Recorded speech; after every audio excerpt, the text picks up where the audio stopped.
Hello friends, welcome to Bharathi home food. நம்ம இன்னைக்கு ஹெல்தியான ட்ரை ஃப்ரூட்ஸ் நட்ஸ் லட்டு எப்படி பண்ணுறதுன்னு தான் பார்க்க போகிறோம். இந்த லட்டு பண்ணுறதுக்கு ஒரு 50 கிராம் அளவுக்கு பாதாம், 50 கிராம் அளவுக்கு முந்திரி, 50 கிராம் வால்நட், 50 கிராம் அத்திப்பழம், காய்ந்த உலர் திராட்சை 50 கிராம், பேரிச்சம்பழம் 50 கிராம், கொட்டையை நீக்கிட்டு சேர்த்துக்கோங்க.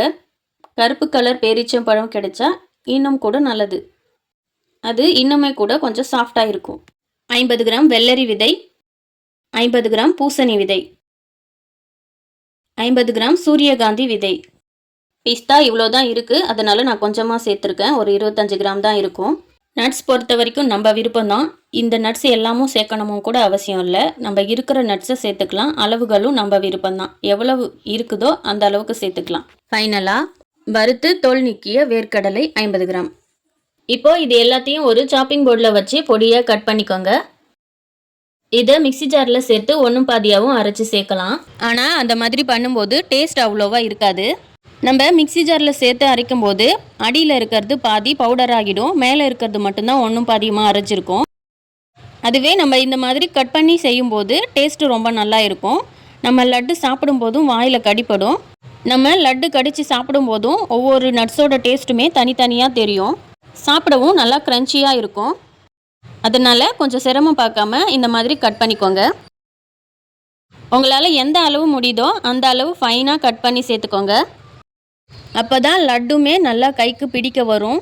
சின்னதும் பெருசுமாக இருந்தால் லட்டும் சரி, இல்லை நம்ம பார் கேக்காக போடுறதா இருந்தாலும் சரி, நல்லா பிடிக்க வராது. ஸோ ஈவனாக சாப் பண்ணிக்கோங்க. வெள்ளரி, சூரியகாந்தி, பூசணி இதெல்லாம் அளவில் சின்னதாக இருக்கிறதால கட் பண்ண வேண்டாம், அப்படியே சேர்த்துக்கலாம். அடுத்து அடுப்பு பற்ற வச்சு ஒரு பேன் வச்சுருக்கேன். பேன் சூடானதும் நம்ம கட் பண்ணி வச்சுருக்க நட்ஸ் எல்லாத்தையும் இதில் சேர்த்துக்கலாம். இதை ஒரு 4 to 5 நிமிஷம் சிம்மிலே வச்சு நல்லா வறுத்துக்கலாம். இப்படி ட்ரையாக வறுத்துக்கிறதா இருந்தாலும் வறுத்துக்கலாம், இல்லைன்னா ஒரு ஸ்பூன் நெய் சேர்த்தும் வறுத்துக்கலாம், நம்ம விருப்பம்தான். இப்போது இந்த நட்ஸ் எல்லாத்தையுமே ஒரு 3 நிமிஷத்துக்கு மேலே நல்லா வறுத்தாச்சு. இந்த ஸ்டேஜில் ஒரு 50 கிராம் அளவுக்கு நார்மல் ஓட்ஸ் சேர்த்துக்கிறேன். ஓட்ஸ் சேர்த்துட்டு ஒரு 2 நிமிஷம் அளவுக்கு வறுத்தா போதும்.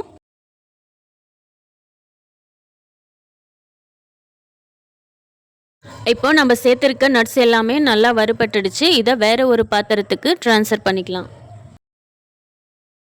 அடுத்து இதே பேனில் கொஞ்சமாக பட்டர் சேர்த்து நம்ம கட் பண்ணி வச்சுருக்க பேரிச்சம்பழமும் உலர் திராட்சையும் இதில் சேர்த்துக்கலாம். இந்த பேரிச்சம்பழமும் உலர் திராட்சையும் நல்லா வதக்கிட்டு ஒரு மிக்சி ஜாரில் சேர்த்து அரைச்சிக்கலாம். இதை வதக்காமலும் சேர்க்கலாம், ஆனால் அப்படி சேர்க்கும்போது மிக்சி ஜாரில் அதிகமாக ஒட்டிக்கும், நிறையா வேஸ்ட் ஆகும். அதை வழித்து எடுக்கவும் ரொம்ப சிரமமாக இருக்கும். இப்படி வதக்கி பண்ணுறதால பேரிச்சையும் திராட்சையும் இன்னுமே சாஃப்டாக ஆகும், நல்லா பேஸ்ட்டாக அரைக்கவும் ஈஸியாக இருக்கும்.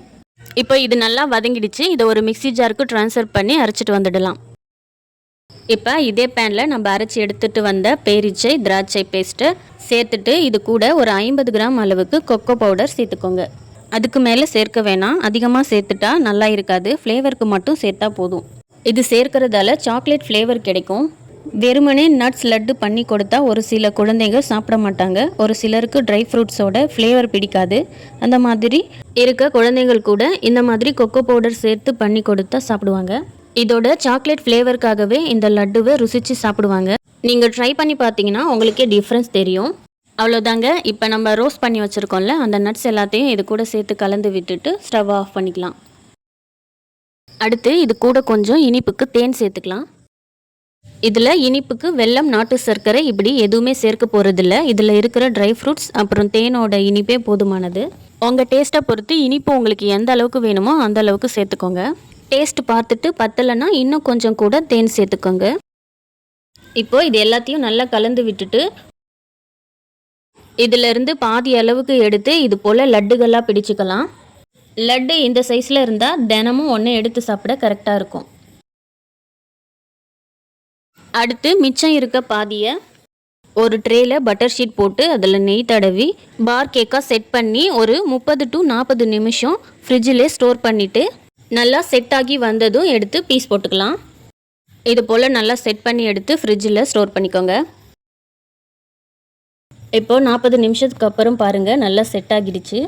இப்போ இதை ஒரு கத்தி வச்சு நம்ம பார் கேக்ஸாக இதை கட் பண்ணிக்கலாம்.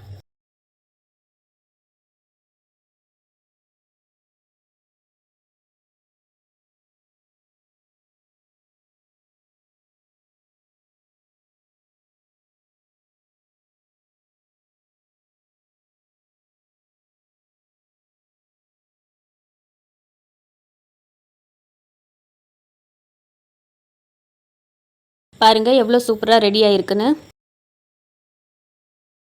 இதோட டேஸ்ட்டுமே ரொம்ப அருமையாக இருக்கும்.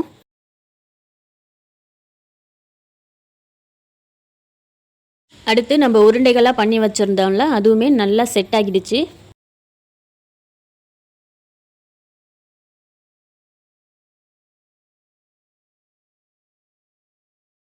இதை ஒரு ஏர்டைட் கண்டெய்னரில் ஒரு 2 வாரம் வரைக்கும் ஃப்ரிட்ஜில் ஸ்டோர் பண்ணி வச்சு சாப்பிடலாம்.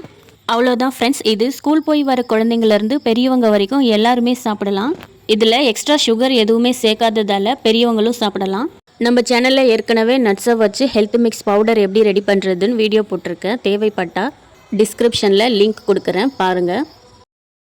இந்த ஹெல்த்தியான ட்ரை ஃப்ரூட்ஸ் லட்டு உங்களுக்கு பிடிச்சிருந்தா ட்ரை பண்ணி பாருங்கள். ட்ரை பண்ணி பார்த்துட்டு கமெண்ட்டில் எப்படி இருக்குன்னு சொல்லுங்கள். இந்த வீடியோ பிடிச்சிருந்தா லைக் பண்ணுங்கள், ஷேர் பண்ணுங்கள். பாரதி ஹோம் ஃபுட்க்கு சப்ஸ்கிரைப் பண்ணுங்கள். தேங்க்யூ. தேங்க்ஸ் ஃபார் வாட்சிங்.